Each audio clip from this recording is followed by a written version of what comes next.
Is time travel possible? A question that you've certainly thought about at least once in your lifetime. Short answer? Yes, and you're doing it right now, dashing into the future at the impressive rate of 1 second per second. You're pretty much always moving through time at the same speed, whether you are reading books or watching this video right now. This, however, is not the kind of time travel that has inspired countless science fiction writers or spawned a genre so vast that Wikipedia lists over 400 titles in the category Movies About Time Travel.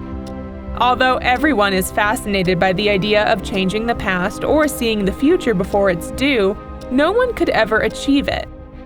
Once, Stephen Hawking pointed out in his book, "The best evidence we have that time travel is not possible, and never will be, is that we have not been invaded by hordes of tourists from the future."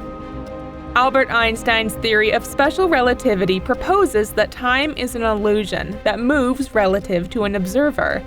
An observer traveling near the speed of light will experience time, with all its effects, much more slowly than an observer at rest. That's why astronaut Scott Kelly aged ever so slightly less over the course of a year in orbit than his twin brother Mark Kelly, who stayed here on Earth. Scott spent 520 days in orbit, while Mark logged 54 days in space. The difference in the speed at which they experienced time over the course of their lifetimes has actually widened the age gap between the two men.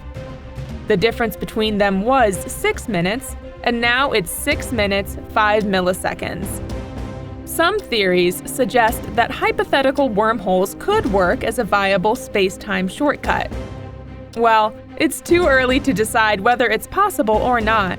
But meet a man named John Titor, who started posting on the internet one day in the late 2000s, claiming to be from the future and predicting the end of the world. Then he suddenly disappeared, never to be heard from again. He claimed he was a soldier sent from 2036, the year a computer virus wiped out the world. His mission was to head back to 1975 in order to grab an IBM 5100 computer, which had the necessary equipment to fight the future virus.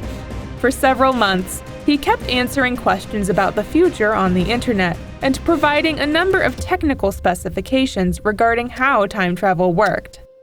On March 24, 2001, Titor signed off forever and was never heard from again. Was John Titor a hoax? Or was he a real time traveler? Let us know what you think in the comments below. The remarkable thing about time travel is that the story cannot be refuted. Even if what Titor said doesn't happen, that's because the traveler might have changed the timeline.